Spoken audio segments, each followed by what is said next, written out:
Hey guys, welcome back. This is Evening with Von Glitschka, and we're doing a live stream on Facebook and YouTube. We have a live audience here, and we're also going to be answering your questions on YouTube and Facebook. Thanks for giving that amazing talk, and I didn't know what to expect, and I really enjoyed your talk. So thank you very much for doing that. No problem. Maybe if you're just tuning in right now, let's go back to the beginning and talk about how you got into doing art, design, illustration in the first place. When was that first moment that you started to explore things as a child? The first moment I actually came to the understanding of commercial art was my dad was waxing the car, and he had just bought a new product called Armor All, and I saw the cartoon of the brand character, the Viking, and I'm like, so somebody had to draw that, and they're using it on a product, you know. So that's the first time I kind of understood how art could relate to commerce of sorts. Mm-hmm. How old were you? I was like 12, okay, something like that. And you said that your mom was an artist too? Yeah, growing up, she's kind of Martha Stewart type creativity, so she's doing crafts, and she'd do toll painting, it was called. And what is that?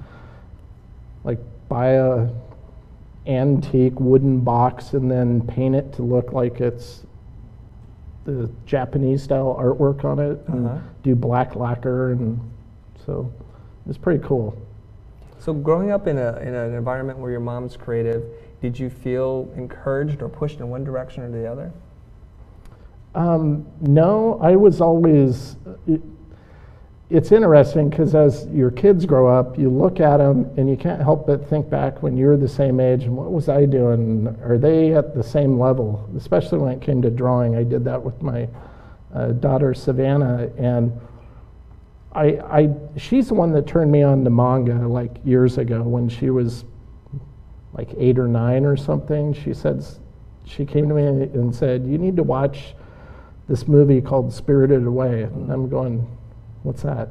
What's a manga? And I'm like, I'm not into that. And I watched it and I was hooked. And it's like, and so she's, when I was a little kid, I really gravitated, is when Japanese animation first started coming to the States. So there's like Speed Racer, of course, and but there's other more obscure ones like Marine Boy, and Star Blazers was one of my favorites.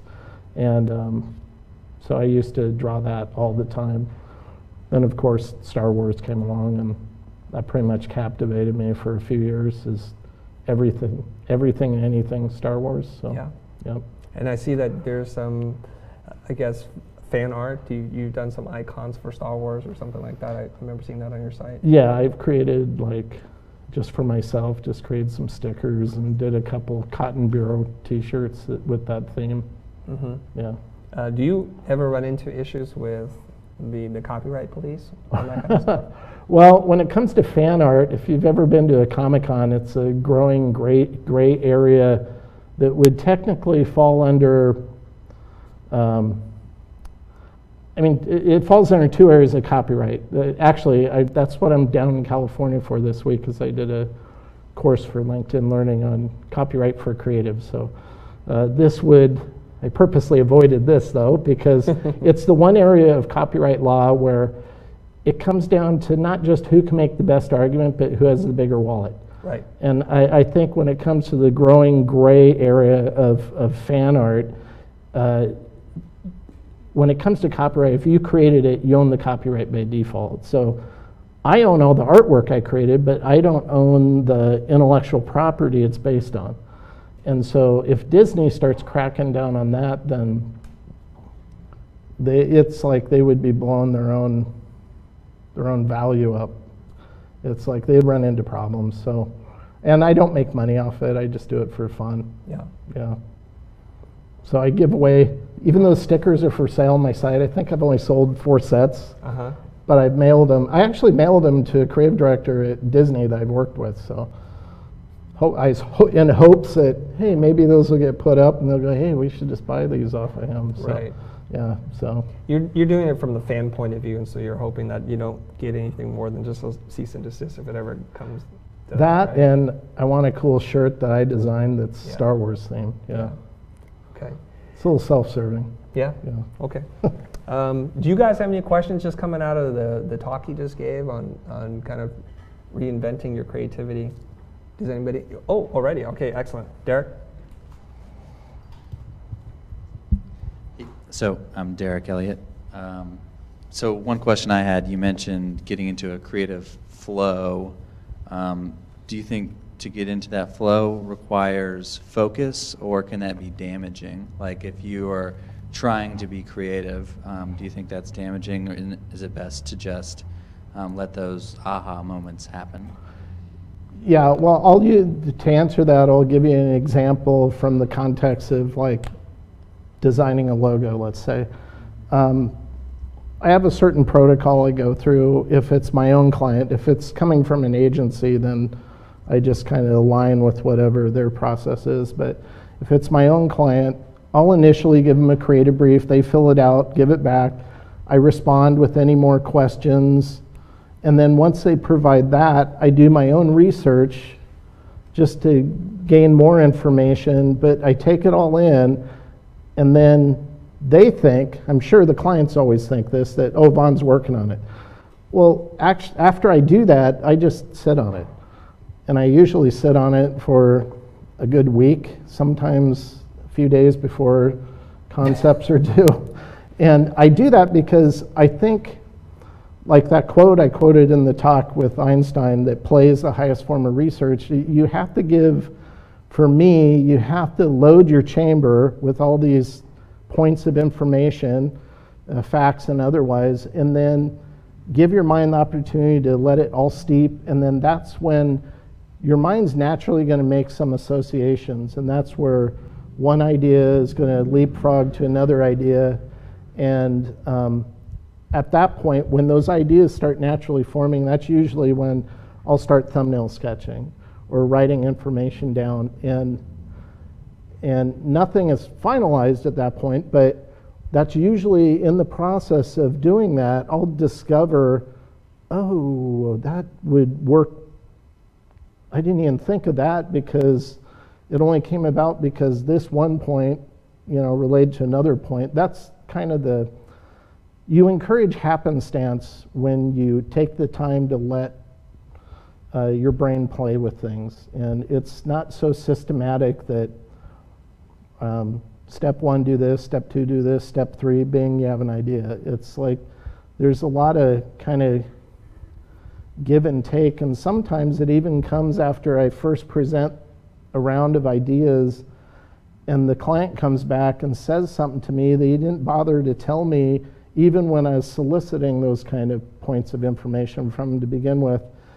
And then that reveals an idea in and of itself. And so I'll go down that path. So as much as I try to make the creative process systematic, it can be messy at times, but that's okay.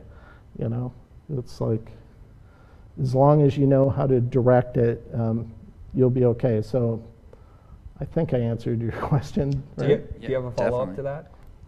Yeah, kind of. How do you record when you have an aha moment? How do you record it? Sometimes I think I've got an idea, I'll remember it later, and then you don't remember it later. I usually just write it down with whatever I have, or if I'm outside the studio, I'll just open up. Like I use my notes on my iPhone to capture ideas, so I'll come up with ideas. I develop content for LinkedIn Learning, so somebody will ask me a question. They're not asking me, how do you do this or that? They'll ask me a question. It'll give me an idea, and so I just go onto my phone and just add it to my list. I do that I have all kinds of lists. I have, good books. Somebody will mention a good book. I'll put it on my list, check it out later. Links, If I hear a conversation and they use a word I've never heard before, I'll put that word on my word list just because I like discovering these words I've never heard before. So I do that a lot. I capture as much as I can. Whether or not I ever use it's another thing, but at least I don't lose it. So I think that's the important part, is having a system in place to capture those moments of inspiration. Even, like I said, even if you don't understand how or if you'll ever use them, but you'll definitely lose them if you don't have the system in place to capture them. So for me, it's just as simple as the notes on my iPhone or just writing it down on a pad of paper. Thank you. Thanks for that question, Derek. Before I hit you up with a question that's coming in from the live stream, I just want to give the people who are tuning in at home a little context for Vaughn. You graduated in 1986. You started your company, Glitschka Studios, in 2002. Yep. You have one employee, your daughter, who's doing design and artwork with you, right? Yes. Okay. You do a lot of work with Clients Direct, and you do stuff for other agencies as well, like Landor you had mentioned. Yeah. Do you know how many logos you've designed in that career of yours? I know approximately how many I've uploaded to Logo Lounge Mhm. since 2003, about 1,000 maybe. Whoa. Yeah. So he's a pretty prolific creator, 1,000 logos. So that's just the ones you've uploaded Yeah. to Logo Lounge. So if I do one project and I did 8 directions, they only picked one. If I like the other 6 of the other ones they didn't use, I'll upload those too. So yeah, they're And- not all the final used Right. ones. So you have 4 books still in circulation, and you have a couple more. And I was looking you up on Amazon, and I was happy and surprised to realize I own a couple of your books. So that was really cool. You mentioned LinkedIn Learning. You're a pretty prolific author, and you create tutorials and courses on using Illustrator, teaching people how to draw with vector, right? Build mostly, not so much draw Build, with I'm vectors. sorry. Yeah. And there's client work that you do. You create tools for creative resources that you also sell through Retro Supply Company. What else are you doing, or what aren't you doing? I'm always working on my own projects on the side, just because I think it's important to do that, and for no other reason, having fun. I've owned an iPad Pro for about a year, but it's only within the last 3 or 4 months I actually figured out a way I can use it for actual client work. I kind of felt guilty that I bought it because it was just sitting there mocking me every day because I wasn't using it. And Adobe finally updated their drawing app where you get really nice kind of an ink pen quality of the lines. So I've been doing what I call psycho mosaic style. And that's what the posters I gave you are all about. Yeah.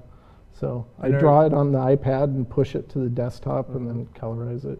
Are you also using the iPad to do your parody logos, the $5 cheap ass Yes, logos? but that's on an old first generation iPad Air using the very first app that Adobe came out with called Adobe Ideas. And I've locked it down so that iPad can't update, otherwise that app won't work anymore. So I only use it for 5-minute logos. Yeah. It's because the reason why I did that is because you can email a PDF from that app, and when they updated it, they remove that feature and make you have to have a Creative Cloud account. Oh, I see. Yeah, so. And you don't have a Creative Cloud account? No, I do, but you still can't email it to people. So, yeah, that's a bone of contention for me. So, I still use the old software. Let's do this. Let's take one more audience question, and then we'll go to the internet. Okay, so my name's Andrew. My question is, well, you were talking about different ways to sort of stimulate creativity, like drive a different path to work, take a walk, remove yourself from your work environment. Do you have a particular checklist, like, okay, I'm going to do a logo, I need to take a walk to stimulate my ideas, or like, is it different every time? What do you do? I actually, not to keep going back to a logo for an example, but to use that same methodology and applying it in a different way. So instead of, by the way, when I came up with that, just drive a new way to work, because I used to do that when I worked in California at Upper Deck. I'd get off the highway and I'd just do the back roads all the way to work. And so I was thinking, I should put that in there. And then I decided, well, I need to do that locally where I live now in Salem. And when I did that, I didn't know there was a stop sign somewhere. And so I didn't stop, and I got a ticket. I'm going, okay, this is great, you know. I won't put that in the talk, so make sure you're paying attention to the signs when you do that. But the local TEDx in Salem, they asked me to design the logo for one of their events, and it was called Fearless, and the whole premise of the talk was, you know, pursuing your dream, pursuing whatever that idea is that you've always thought about but you've never done. And they said, we want you to brand it. And so I was thinking, okay, I need to approach this as a logo project in a way that I'd never do or have never done. And so I forced myself, I couldn't do it in vector. I had to paint it by hand. So I got some tempera paint, brushes, and just started painting letter forms on paper. And you know, my whole floor of my studio was covered. Then I cherry picked the ones I liked the best. And then at that point, I scanned them in and created the type. But the whole aspect of forcing myself to step out of my comfort zone and do that not only came up with a cool logo, I would have never otherwise even pursued that kind of direction. In the process of painting, I forgot how much fun that was. I hadn't painted a painting or an illustration traditionally for like 20 years. And so I started doing these brush strokes. I'm going, God, these look really cool. And so that gave me an idea. I wonder if I could vectorize these. And so I started experimenting with it, and it led to discovering a new style of illustration. And I was able to, Adobe saw it and said, we want you to do an illustration for us in that style. And then those became the brushes that Dustin is selling on his site. So one thing kind of leads to another like that. That's kind of what I noticed is if you don't overthink things, and I can trace everything I'm doing now back to one decision I made about 9 years ago. And it was the local chair of the design program at the local college called me and said, would you come in for 2 hours and audit our program? You know, in my head, I'm going, I don't want to do this. I got so much to do. That's a waste of time. I was trying to come up with every excuse I could not to do it. And then I just decided I just need to do it, and I did it, and I actually enjoyed myself. I met some other people I'd never met in the local area who do the same thing, run their own agencies, and because I did that, she started following my newsletter. A year later, asked me to teach. I'd never done that. I decided, okay, I can do adjunct, so I started teaching, and all of that led to the books I wrote, with being invited to speak at a conference, writing a book, being somebody at the conference hearing that asked me to write a book, and then writing the book, another author seeing that and said, hey, can you do my cover? I did his covers. He became the head of design content at LinkedIn. He asked me if I'd be interested in doing that, and at that time I was getting ready to sign another book contract. And books are fun once they're done, but as you're working on them, you're like going, this is like, I never want to do this again, you know, kind of experience. And so when I was approached by LinkedIn, I turned down the book and focused on that. And it's all because I decided to say, sure, I'll do that, even though initially I really didn't want to do it. So auditing class, is that meaning you go and sample each one of their classes? Well, it was auditing their program. So where a student starts and how they come out at the end, and is there anything we're missing that they should be trained or proficient in, so they're employable when they come out. So what kind of recommendations or observations did you have? I'm curious. Well, they had no drawing component whatsoever. So I said, you need to make them take live drawing. They need something in there, so especially if you want me to teach, I'm not going to come in and teach illustration, not talk about drawing. Right. It has nothing to do with the tools that, you know, I mean, sure, that's part of the process, but, you know, if you're going to be an illustrator, it's kind of important to know how to draw. Right. So, yeah. Anything else? Yeah, the other aspect was having, we also suggested they should take like a basic writing composition class, just so, because they're going to be expected to write proposals or, you know, even crafting other type of documents where they have to be able to put together a coherent sentence, you know. And I mean, there's services out there that can help you if you're not the best with grammar, like Grammarly and stuff, but still, it's like, You know, you need to be somewhat of a proficient writer to handle certain aspects of running a business. Right. Yeah. Okay. Now here's a question. There's two questions from the internet. They're basically the same question, which is, where do you go for a creative boost? Music, books, nature, other artists, whatever. Where do you get your creative inspiration from?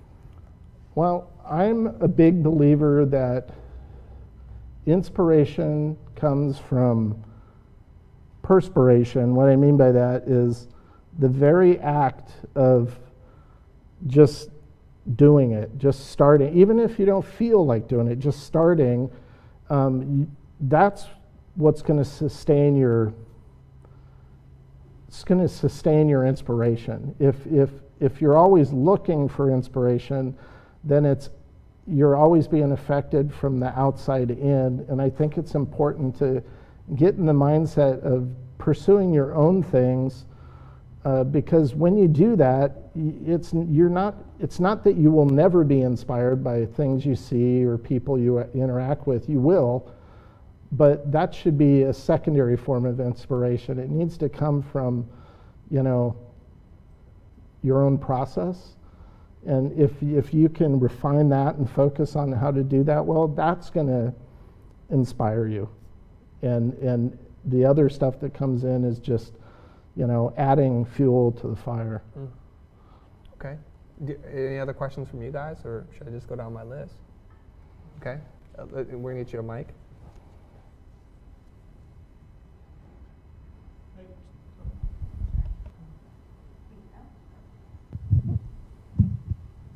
Hey, so I'm Gary. Vaughn, I have a question for you. You talked earlier about drawing daily, and it touches like the 4 senses or something like that you mentioned. So I don't really like to draw so much, but I've always heard you talking about like how important that is to just to kind of massage your mind and stuff like that. Do you have any recommendations for maybe doing that on a getting in a good habit of doing that, like in a certain time, like daily, 7 o'clock every day, or like in the morning or something like that? Does that make sense? I wouldn't even make it that rigid. That would be hard to sustain that even for myself. I just make access to drawing as easy as possible, so that can come down to being the notepad I keep next to my desk right where I work. So if something pops into my head, or a client calls me and I'm talking to them, I'll be doodling. So when I say drawing, a lot of people will read into that a different meaning of what do I mean by drawing. And a lot of people tend to think like very precise drawing.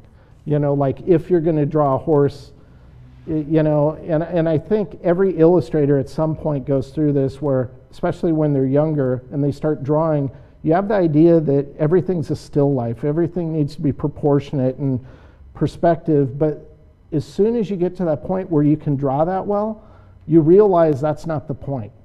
And it's like, and that's when they start developing their own style. And so I think it's really important for you not to worry about how good or bad you think you are. And it's not about you ever becoming a full-blown illustrator. It's drawing of any type, and that could be just simply doodling. And there's a lot of great illustrators I know who you look at the style that they're known for, and it's essentially glorified doodling, but it's really cool because that's what they've revealed because they stayed with it. So I wouldn't worry about you know, like if I don't draw every single day. You know, I try to draw as much as I can, but there's days where, especially now that I have my daughter as an employee, it's like I'm doing some management stuff that I'd never done before. I'm still getting used to that, but there's days where I look back on a week sometimes, I go, wow, I only drew that one thumbnail for that thing I had Savannah work on, you know. So you have to be somewhat realistic with it, but just any amount of drawing on a consistent basis, you're only going to get better. Our industry is one of the few industries where, you know, you have pro athletes that come out of college and they're amazingly talented, but sometimes they need to be crafted a little bit, so they send them to the minor leagues, for instance, in baseball, just to get some basics integrated into their core skills. And then they go up to the big leagues, and then they perform. Not all of them are superstars, but their skill level tends to rise, it peaks, and then it declines, and they retire. And so with drawing, you never peak, and the only time you decline is after you're dead, but you're always improving your skills as you go along. So that's the best part. It's kind of like wine. The longer it goes, the better it gets. So just stick with it. Don't worry about the style. If you stick with it, your style will just come out. Over the years, I used to, I've kind of gotten out of the habit over the past few years, but I used to keep a doodle binder. I have a hang-up. I can't draw on sketchbooks. My daughter, she can fill up sketchbooks left and right, and she's great at it. I get hung up on it, like, well, what if I screw up? Then I have a page with the screw up in it, and if I rip it out, then it bugs me. So I use notepads, so if I screw up, I just rip it off, throw it away, I don't worry about it. And so I need that. So I have a lot of notepads that I get printed for that very purpose, but I keep all my doodles. I cut them out, put them in a manila envelope, and I haven't done this in quite a few years, but once it got full, I'd paste them up on pages, put them in binders and slip sheets.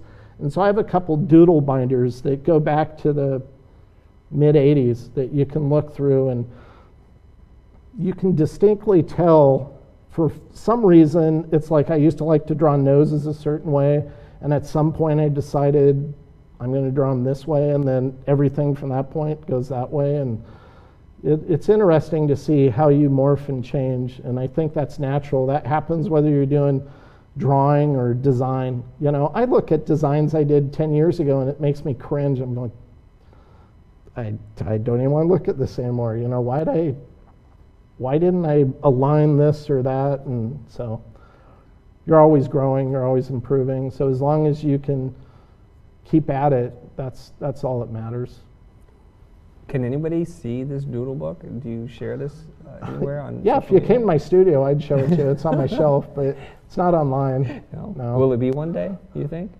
Probably not. It's pretty obscure. It's kind of fringe. I mean, there's some strange stuff in there. So okay. Old coworkers I worked with back in the late '80s that I draw caricatures of and make fun of them, that kind of stuff. I see. Yeah. So it's just for you. It's kind of a document of where you were in that time and space. Yeah, it definitely is. It's like a photo album, basically. It's just drawn. Mm-hmm. Yeah. Okay, so here's a different question. I want to pivot slightly here. You're in a very enviable position. You've got books. You're doing Linda. You've got merch. You've got a whole bunch of different things going on. You're still very prolific. Do you have any advice for people that want to be where you're at today and they're just getting started, especially if they're interested in vector art? Yeah, everything I'm doing now is only because I saw an opportunity, and I didn't question, okay, can I do this as good as somebody else or whatever? I just did it. And sometimes it's worked out.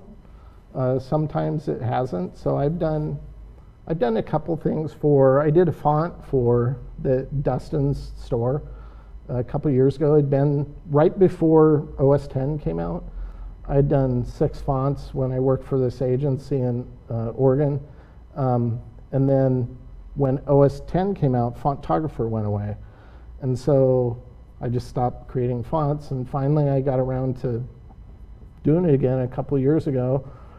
And I had been building up this file every time I do an illustration, and I needed typography to go with it. I'd do it in the same style, and then I'd just copy those into this one file until I had enough for a font and did it. And I might sell one font a month through there, so it wouldn't be what I'd call successful.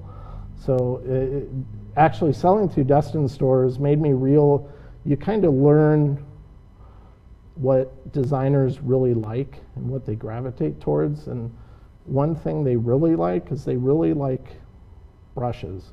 They really like the ability to give a hand-done quality to, vector art is known for being very precise, very clean, and in my opinion, it can be really sharp to the point of being, too sharp, and so I think that's why I use a lot of plugins I use, because I kind of can give humanity to it, where what used to be caused by limits of reproduction with stat cameras and optical effects because you're enlarging stuff, I'll go in round corners just to give that same aesthetic, now, even though it was only because reproduction was poor in the past, but people have gotten used to that. So. Right. That's kind of giving it a more lo-fi look, right? Taking the sharp edges off. Yeah. Yeah. Like as if you've copied it a couple of times. Yeah. But in the marketplace today, I mean, it's very different than it was when you and I were first starting out. It's really saturated. There are sites that make it, these marketplaces where design and illustration and art can be exchanged for very little money. How does somebody stand out? How does somebody break out of that so that they're not doing work for $5?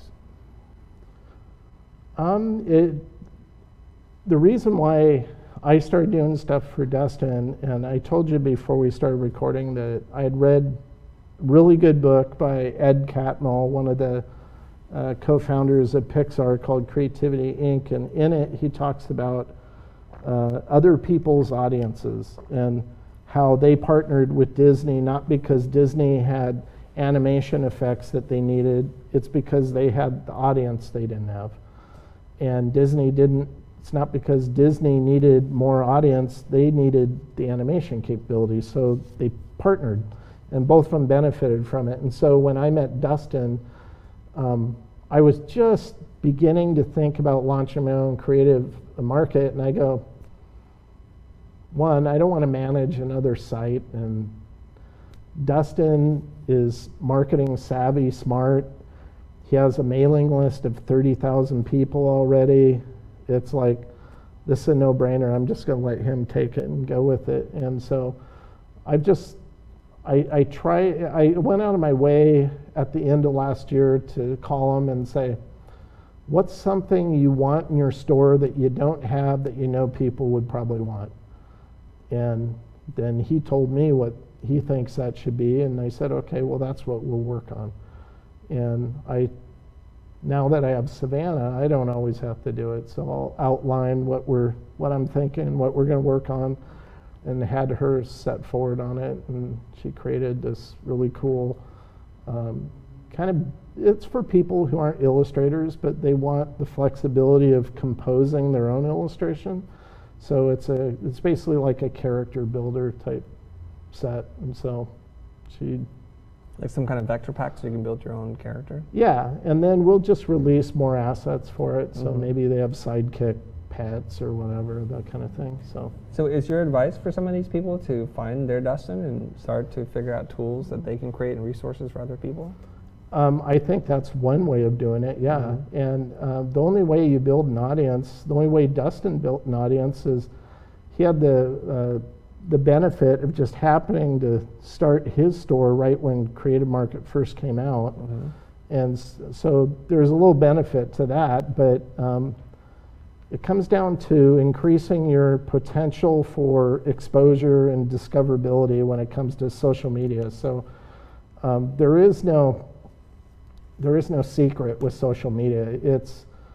It's the law of averages. So if you're not posting on a consistent basis, then there's less chance somebody's going to see something that you're doing that they could use or they could see the potential in using.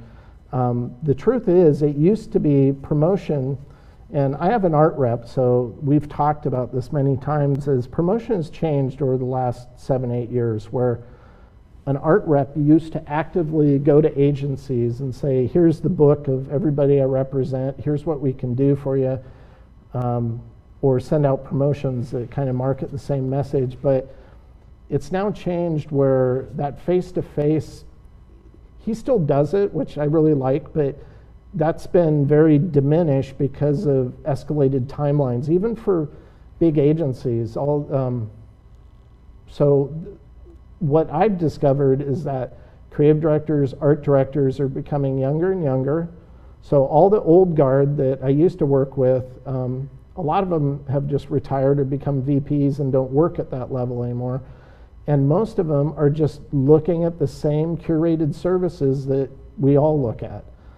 And so if you're just consistently posting your work there, then eventually somebody's going to see it and go, oh, this would be perfect for so-and-so, and then refer you. And just to give you an example, there's a lady that runs her own design firm out of Boise, Idaho. She saw some work I did, hired me. I created a logo for her client for her project, and she liked working with me, and so she had lunch with the creative director, friend of hers, and she gave him my name, and I've been doing all this packaging for him, and it only came about just because she had been following me on Instagram, saw something that connected with her, and but if I wasn't consistently posting, then those opportunities won't be there. So it's like traditional advertising of sorts, where you can't advertise once and expect and it doesn't work and then just give up on it. It's I forget the Henry Ford quote, but it's something like the man that stops advertising to save money is, well, I'm not going to quote it because I can't remember the quote. Otto, get on that. Find us the quote. Henry Ford. Yeah, it's on advertising. It's in another talk I gave, but I don't have that talk memorized. So you reminded me of something about this art rep, and I was a little surprised to learn that you have an art rep. So I want to talk about that a little bit. Sure. How does it work? How do you get one, and how has it been instrumental in you getting new work? The first art rep I ever had, I wasn't out on my own yet. I was working at an agency, a design firm in Oregon, and we were getting their promotions. The agency, the repping agency, was called 3 in a Box out of Toronto, Canada. And I just liked the samples that came in, since it was a variety of illustrations. These are pretty cool. And then my friend who works with me said, you should email them or send them a letter and see if they can rep you. And I said, okay. So I pulled together some samples, sent it off, and basically a week or so later I got email back, and it basically said thanks but no thanks. And so I was like, okay. What year is this? 1994 maybe, something like that. So this is well before you started your studio. Yeah. Okay. Yeah, quite a bit. So they said thanks but no thanks, and then? Yeah, it was kind of like, I felt like it was a Dear John letter Yeah. type thing, going, no, if we're interested, we'll contact you, thanks but no thanks. I'm like, okay. So okay, they're not interested. And then a couple weeks later, I get another letter from them, and they're saying, well, you haven't sent anything else in to us. I go, I thought you said you didn't like anything. And they said, no, we didn't mean that. We just meant, we don't think it's going to work exactly the way you had it. So I just went in, changed some stuff, and then they asked me if they could rep me. I go, well, sure. And then right after I signed with them, I moved from Oregon down to California, and I started working at a company called Upper Deck that does sports memorabilia type stuff. And I was on their baseball team, but so my first freelance gig that I got through that first rep I had was for the Nagano Olympics. So I had to do a spot illustration for the Wall Street Journal every day. They needed it by 1:00 p.m. Pacific Standard Time, and they would send me their little blurb story they'd go with every day, like at 11 a.m. in the morning. So I had to do it at lunch at work in order to get it. So I had to like crank it out as fast as I could. That was like really stressful, And then, I didn't ask anybody, is it okay if I do this on my lunchtime, at work? So that was a little crazy. But my rep now, Scott, I went to an illustration conference. So in 2002, I started Glitschka Studios, and then a year later, in 2002, I was just leaving 3 in a Box. I'd been with them for about 5 years or so, And I just wanted to find a different rep. And as I was leaving, my friend Paul Holwalt, that's how I met him, he was just coming in to 3 in a Box as his rep.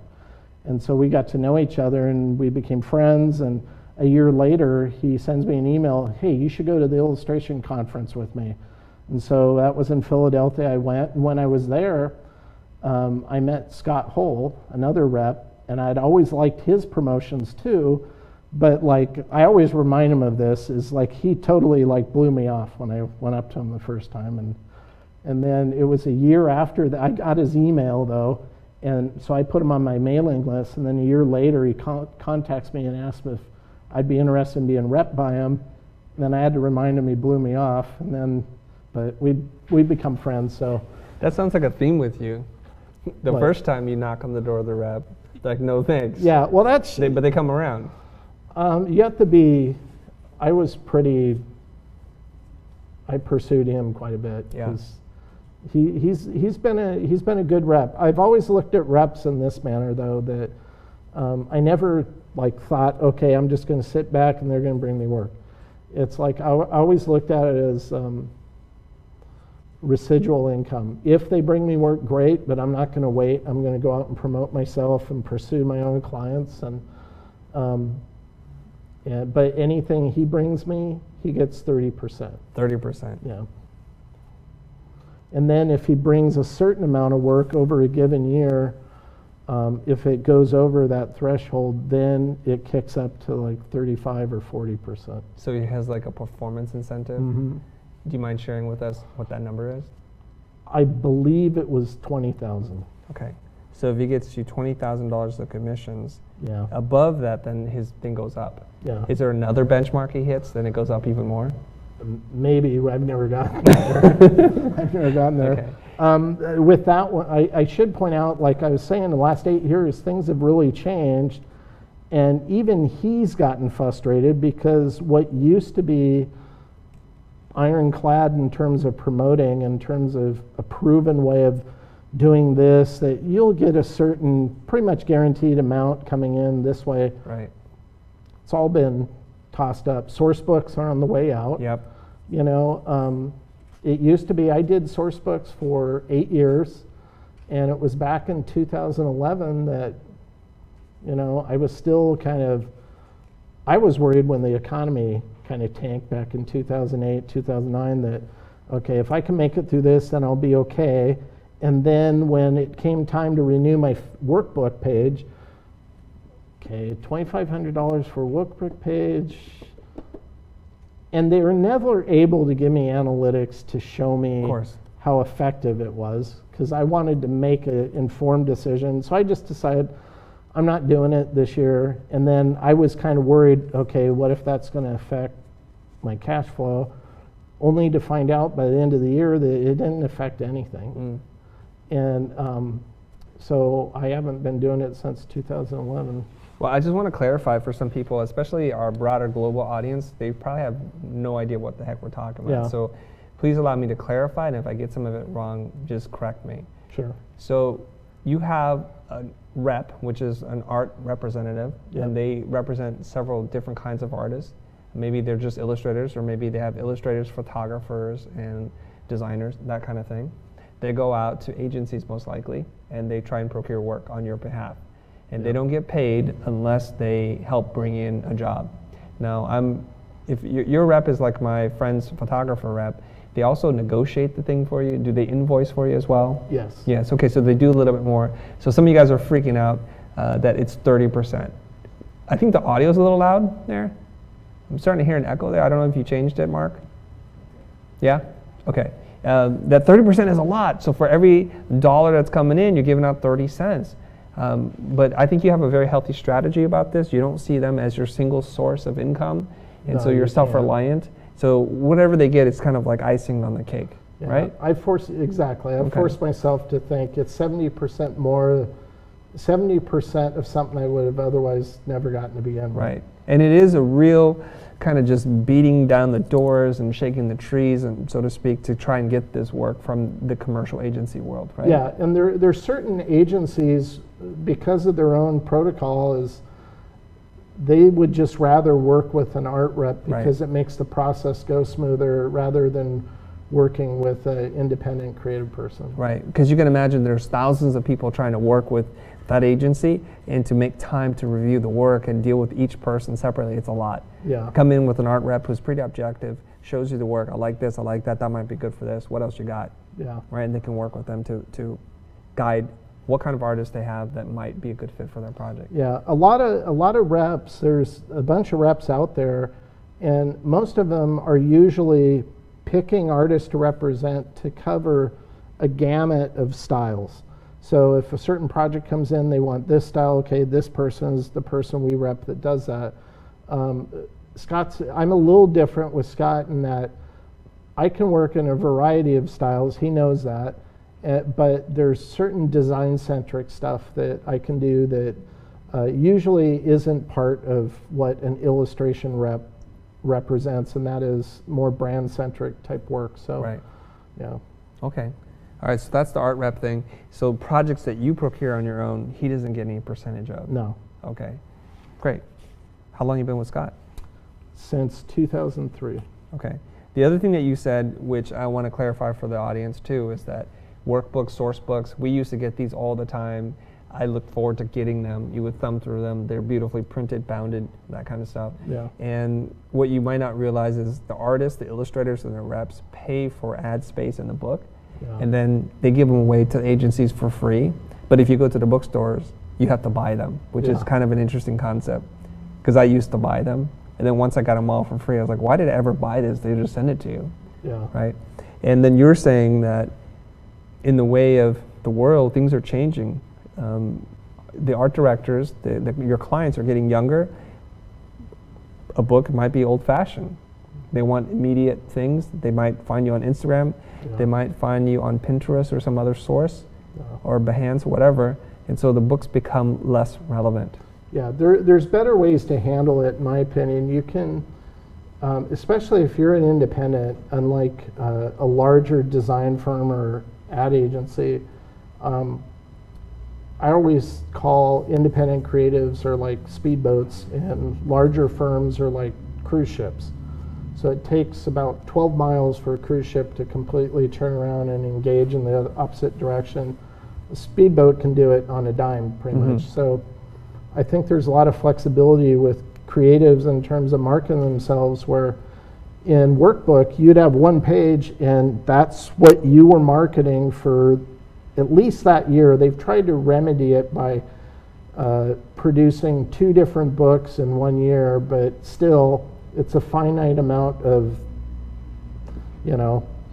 visual reference that somebody's going to see, whereas your Yeah. website, you can be changing it left and right. So on my website, I always have a part on it that says, if you want more examples of any of these categories, email me here and I'll provide a download, tear sheet downloads so you can use them in your pitch.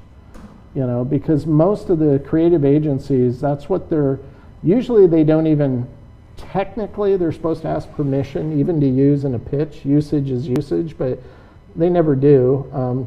Good example of that is Nike.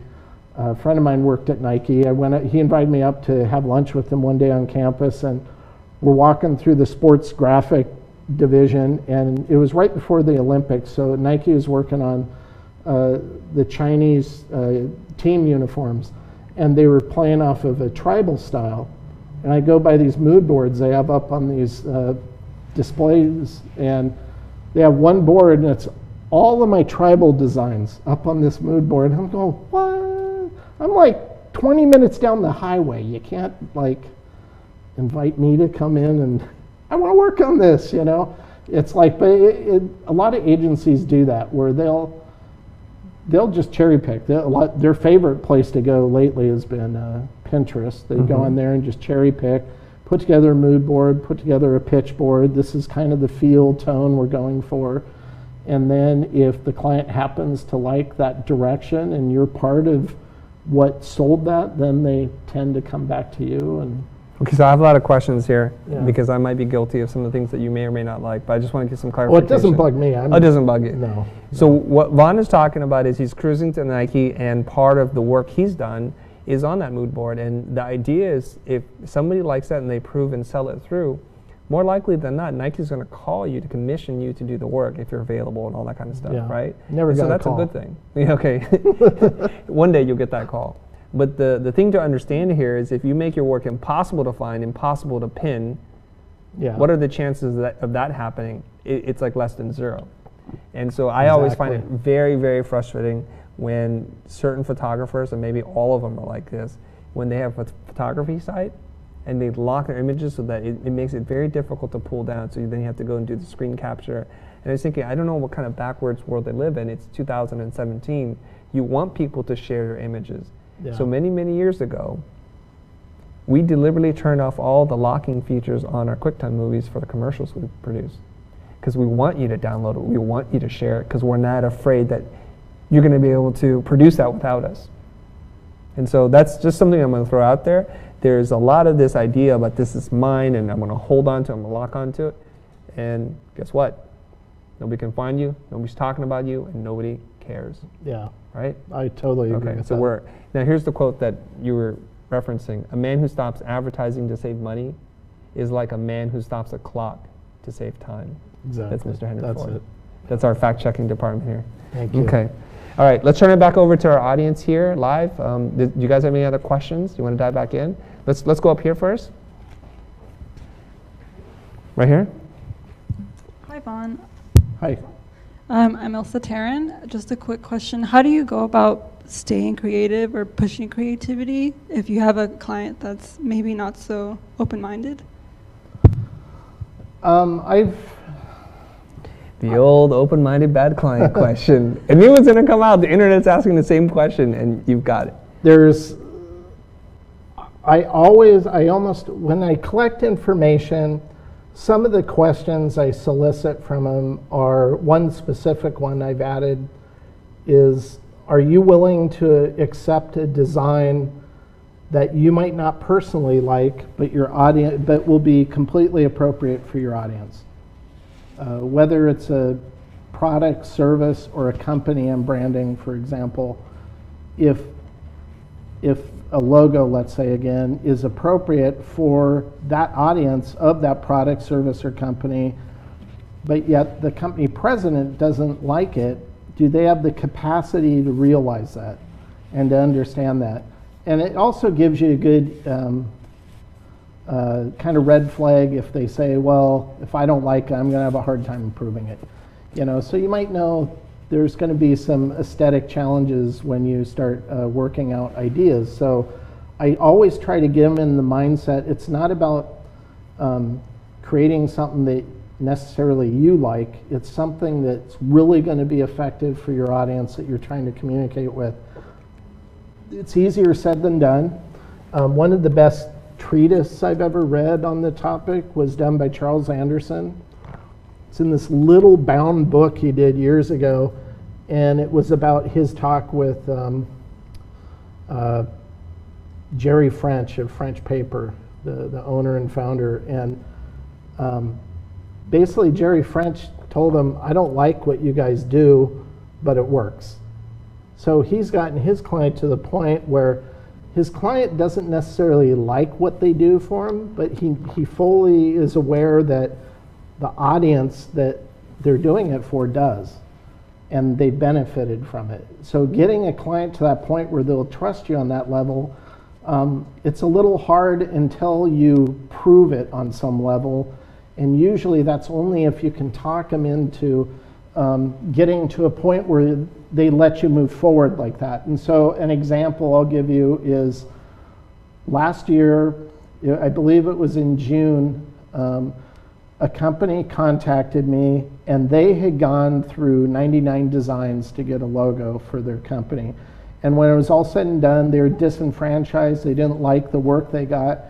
And I told them, I go, before I give you any information or anything, I want you to go back to 99 Designs and just ask them for a refund and tell them everything you told me and just demand that they give you a refund. He did.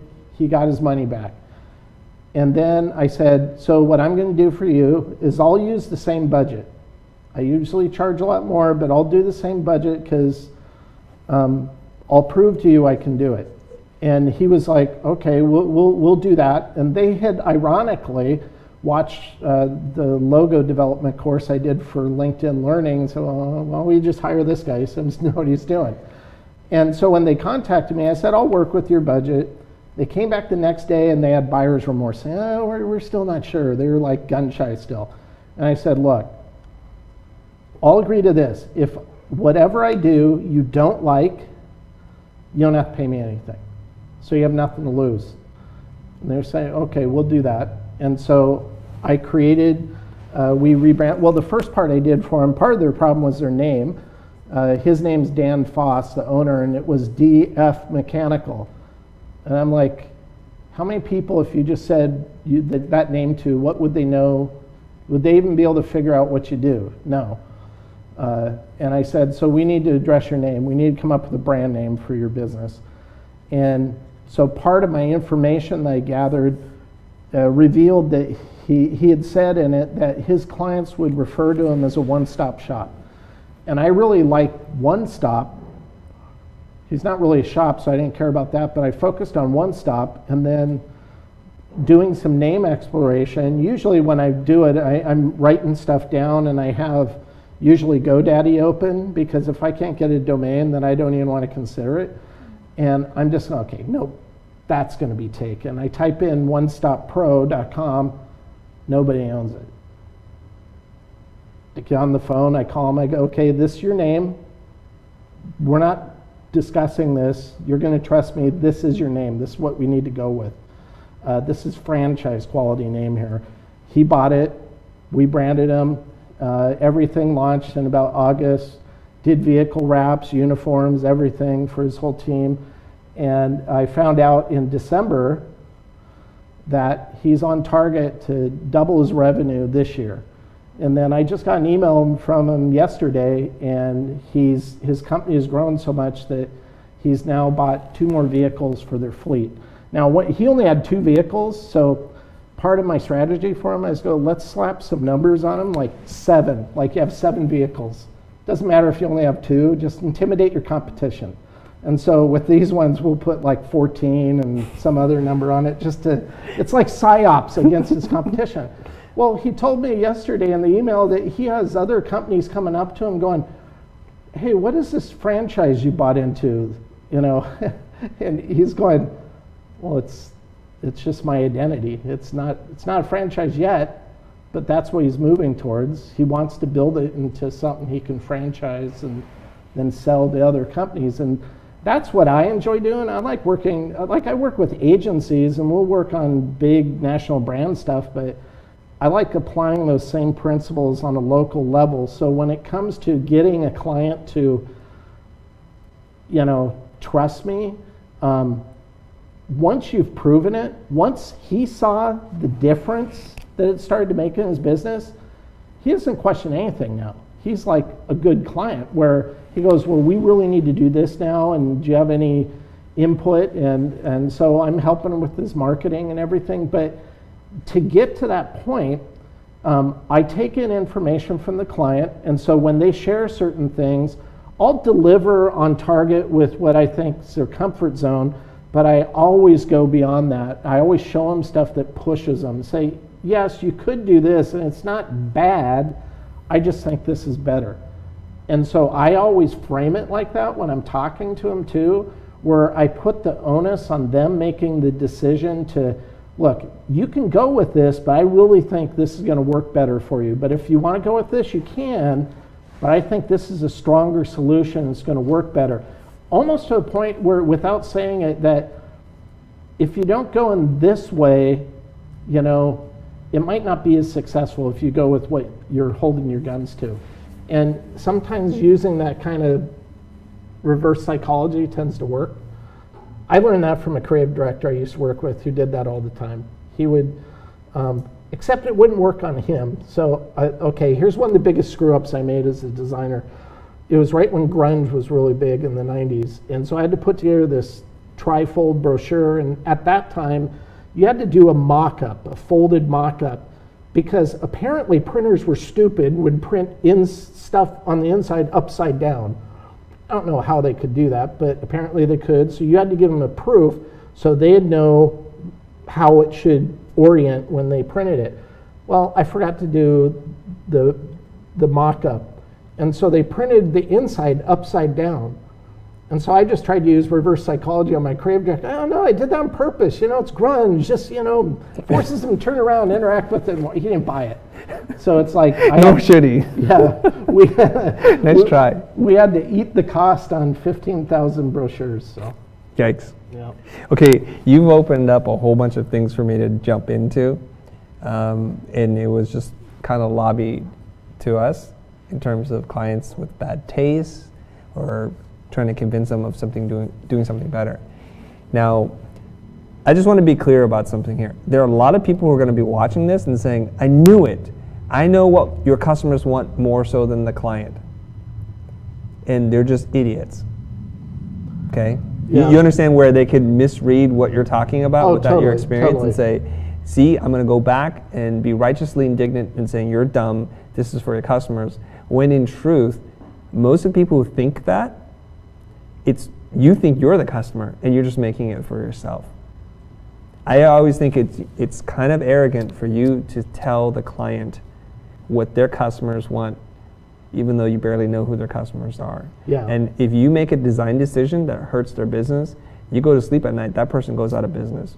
Exactly. And so I just want to make sure that you explain that so that people don't go running around saying, well, Vaughn told me that it's all about the customer and the clients don't know what they're talking about. No, I completely understand what you're saying. So I probably didn't frame that as well as I could. So I think it's important to point out that all of those decision makings only come after I've kind of vetted all these questions I've gone through with the client. And so a lot of those questions have to do with who their client is. And I like how a friend of mine, Bill Gardner of Logo Lounge, put it, that every month his team learns a new industry because they take the time to understand not just aesthetically what would look good or work well for a company, but really understand kind of the inside baseball for that industry. And like one of the questions I asked is what is one of the most what is a perception of what you do that is totally incorrect that most people tend to buy into? It's worded better than that, but that usually gives me a lot of insight. So I really do try to understand the mindset of who they're trying to reach and why they're trying to reach it.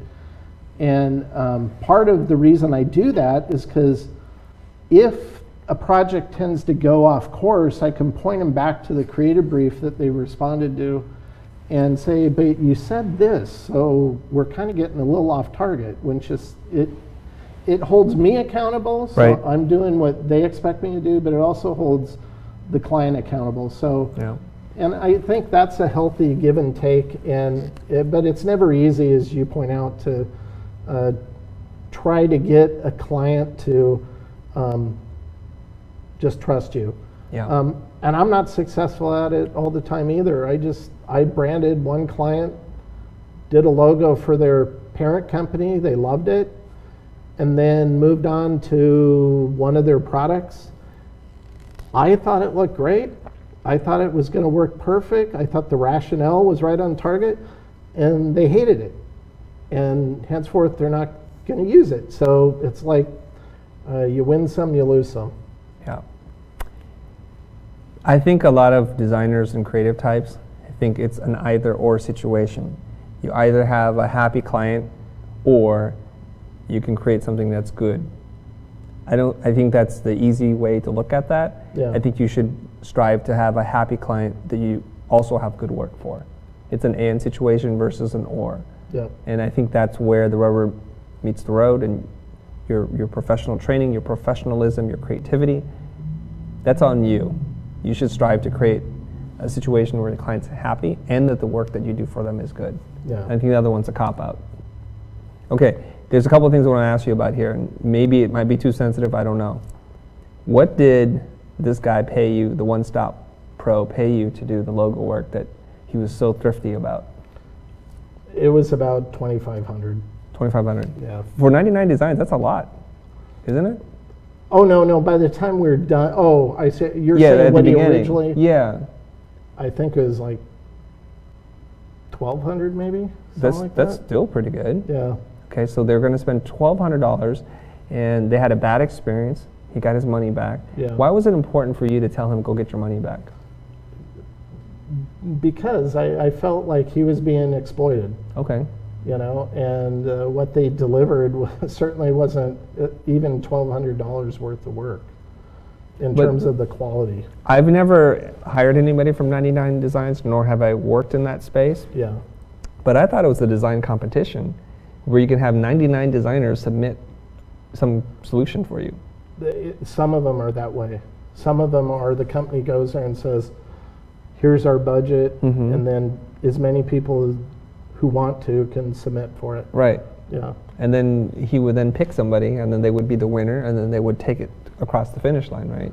Yeah, but usually the relationship between the company and whoever the creative is that submitted whatever, it's not the type of part of the problematic nature to that crowdsourcing structure is the client designer relationship. Like, I actually like to get to know the people behind the companies I'm working with, Yeah. to actually know them, know their personality and how they operate, and it just helps me to do my job better. And it's very detached when you get to that point, because it's like, okay, here's the final logo and that's it. They're not developing a marketing strategy. They're not thinking beyond that on how to, I don't even think they do it. I don't know, I've never done it. I've never used 99 Designs, but I don't think they do like style guides or anything to help them retain their continuity moving forward. Right. So last year there was another project where it was a action sports company, and I had done the Dungeons and Dragons logo, and the name of this company is called Dragon Bearings, and Fireball. Dragon Bearing, I forget the name of the company now. Okay. Dragon Bearings, something like that. It was Okay. for skateboard bearings. Mhm. And some guy submitted the logo I did for Hasbro as his own, and he won the competition, only for that owner of the company to find out after the fact that, well, that was copyright infringed upon. Somebody told him, well, I know who even designed that. It's this guy Vaughn, and that company contacted me, and I go, well, you should, if I was you, I'd just stop using it, because Hasbro's going to sue you. Right. I don't own the copyright. I just designed it for Right. them. They own it. But what I can do to help you out is, once again, I said, I'll work with your budget, and I'll come up with a logo for you, and I'll even say it will be a kissing cousin to the Dungeons and Dragons, Mhm. Since I'm designing it, it's going to have some of that flair anyway. And so I came up the mark with him. He loved it.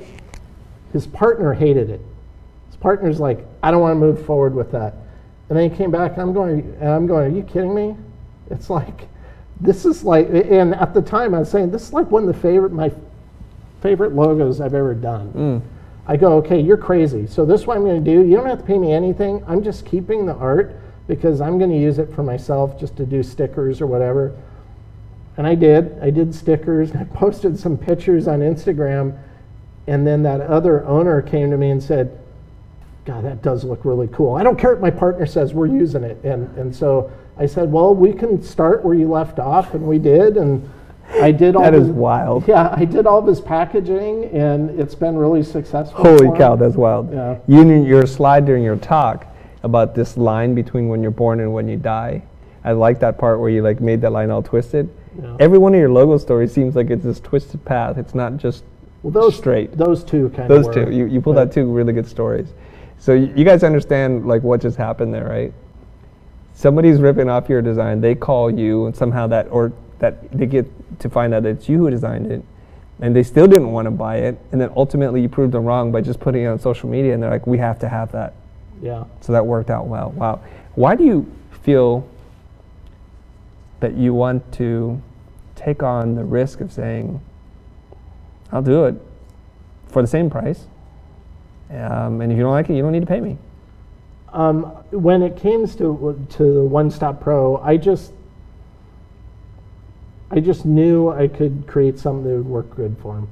And I was more interested in really, I knew at that point he was so disenfranchised, I wanted him to realize how this could benefit him. And so every year, you know, I try to do at least one pro bono project for some good cause. And this wasn't necessarily pro bono, but I still felt like, okay, I need to help this guy out. And he's become a really good client. Well, this blows me away. It's like you're the saint of good logo design. Like if you don't have the funds, I will help you. I will. Oh, so no, I do you not off? want that message. I'll help you there. Out. Okay, we'll edit that. Oh, this is live. Okay, you're not that guy. No, I'm not. You know, that I guy. wrote down here. You're like the Harvey Keitel, the cleanup 99 logo designer guy. When all else fails, you call the wolf, and the wolf comes in. You're like Von the Wolf Glitschka. Okay, I'm missing some reference. Pulp Fiction. Oh, There's a bloody yes. car scene. They call the wolf. The wolf comes in. He cleans up the mess. All right. pretty good. Okay, whatever. Let's do like one or two more questions and let's get out of here. I know it's late for some of us. It's a school night. Go ahead, Mike. Go on. Don't nap on me, boy. Let's go. I think you just talk right into it. Yeah, I enjoyed your talk on creativity, and I have a question. It's a real basic one. A lot of your stories are very personal. Closer, yeah. A lot of your stories are very Thank you. personal. Do you think creativity is possible in a group or a team environment? And if so, what is the key to being creative in a group setting or a team setting or collaborative setting? That is a really great question. What is your name? My name is Jim Drews. I'm an architect, so I work in a team All right, very here we often. go. That's a great one. Now, I think you're only going to get better ideation efforts in a team environment when you have multiple people throwing out ideas. You just always have to make sure you set the ground rules ahead of time, saying, look, there is, at that point when you're developing ideas like that, there's no such thing as a bad idea. And the process of people just throwing stuff out, the few times I've been within a creative team and we brainstorm is always the time it elevates that chance of getting to that state of thinking where an idea is going to pop out because you have more people working on it. It's like it's like a computer. You have more processes going on, and so somebody's going to pop into there, and it might not even based off of what they think about. It's somebody will say something, and then they'll make them think about it, and then they throw out ideas. So I think that's the best way to come up with ideation. My daughter, we just did this recently on a project where it was a company I branded a couple years ago, and they're rolling out their first technology product. And it's basically for the viticultural industry where they can put sensors throughout the field and map all the metrics so they can control temperature, or not temperature, but moisture and watering, all that kind of stuff.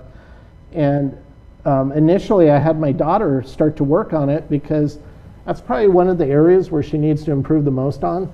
So I initially said, okay, go struggle with it, you know. But then she came back and she said, well, let's brainstorm together. And I said, that's a good idea. So we did, and it took us like 5 minutes, but because of something she said, it gave me the idea to come up with a part of the logo that I don't know if I would have came up with. So, and that's only 2 people. So if you have a team doing that on any given idea, that's where I think it really benefits to do brainstorming like that. And especially in a team environment. You said you're an architect? Yes.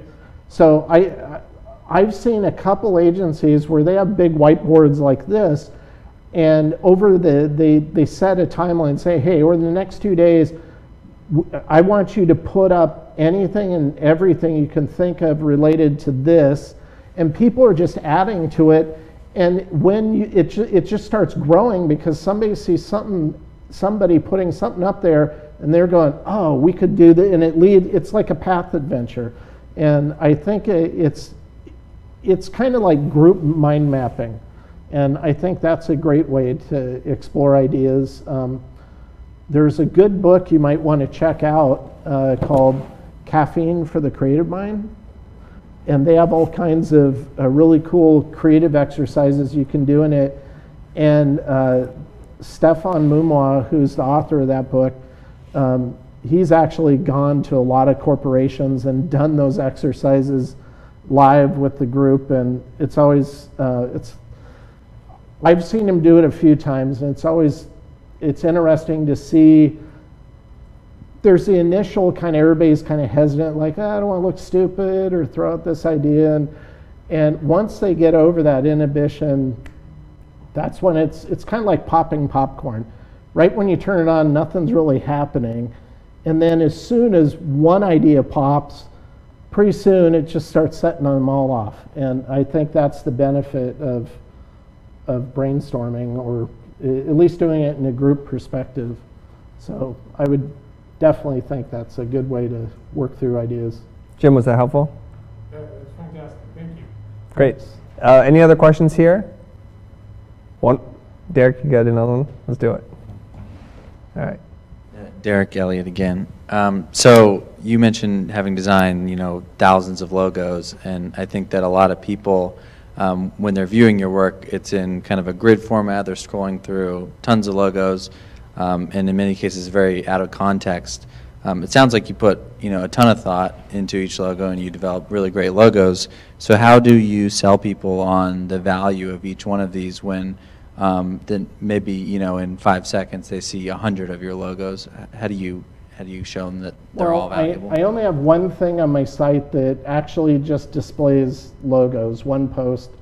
When I post a new identity project we've worked on, I try to show the context. So like for instance on the One Stop Pro, you see distinctly the logo mark we created, but then you see the greater context, you see the vehicles, you see the uniforms, you see print collateral, so you see how it lives and breathes in the real world.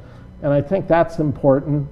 When I do work for agencies, it's a little harder to show that because one, they never tell, I'm kind of like a hired creative gun when I work for a bigger agency.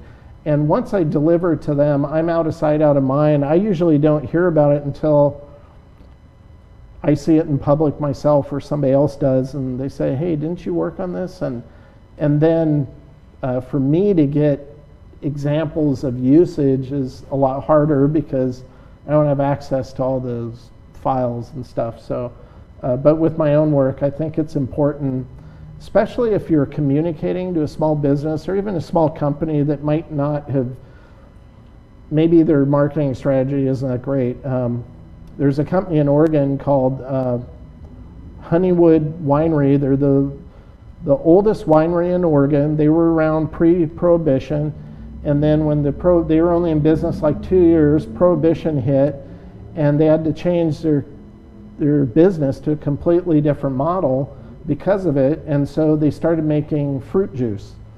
And then once that 12-year period passed and Prohibition was lifted, they took that new knowledge and they combined it with their old knowledge, and now that's what they're known for, is like these specialty wines based off of boysenberry or blackberry. But they've had the ugliest logo and labels of anything that I've seen in the wine shops and stuff. And I've been after them for like 4 years now, trying to just convince them to, let me rebrand you, let me show you what you could be, because I know I never bought their wine because I just thought it looked so bad, it can't taste that great. I bought one and I was like, I'm not a wine connoisseur, but it actually tasted good. That shows you how much of a wine connoisseur I am. But I actually did really like it, and I'm going, God, these guys are good, but they need improvement. And so I've gotten to a point now where I just bought all their wines, and at some point when I have some time, I'm just going to flesh it out as if they hired me to do it. And then I'm going to go above the marketing director's head because I just can't get the time of day with her, and go directly to the president and just say, here's what you could be doing. It's going to increase your sales. Do you want to make more money? Sometimes you have to speak their language, and sometimes you have to go out of your way to show them what they're not willing to hire you to see if they like it. And for me, that's a good risk. Technically, it's kind of spec work, but in my opinion, it's good spec. It's like you have to invest some of your time in order to convince some clients. So, All right, before we wrap up tonight, I've got my rapid fire questions for you. sure. So just as fast as you can think of the answer, don't put too much thought into it. I've got 8 questions, more or less. Okay, you ready? Put this down. As ready as I'll Okay. A hero of yours, real, fictional, living or dead?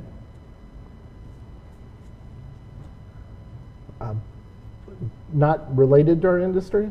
Anything, yeah. Oh, I really like Alfred Hitchcock. Okay, great. Best advice you ever got?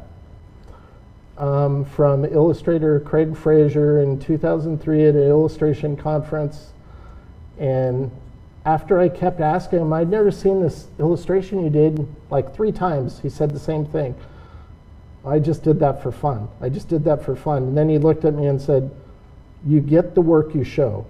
That's been the best advice I've ever gotten. What big opportunity did you miss the boat on? I was on vacation when I got a call from an agency to do a linear line illustration that's going to be animated for a McDonald's commercial, and I couldn't do it because I was on vacation. And then I saw it run like 3 months later, and I was nuts, you know. I'll tell you mine. Usually I don't answer this one, but mine's a pretty big thing that I missed a boat on. My brother in 1995 was telling me, this internet thing's going to be pretty big, and we should buy domain names. Domain names, why would we do that? Yeah. That's it.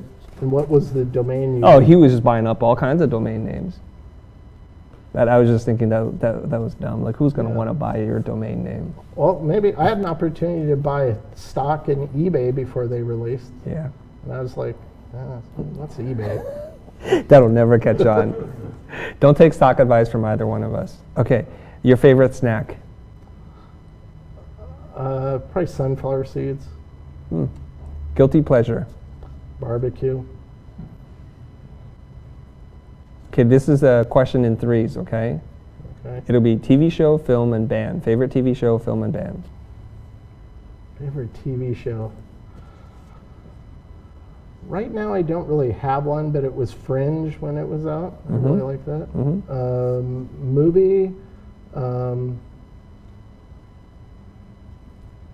I really like the latest King Kong. Yeah. Okay. And then, Your favorite band? favorite band, anything 80s. Yeah. Give us one. Huey Lewis and the News. Okay. Last 2 questions. The dumbest thing you've ever done and didn't regret?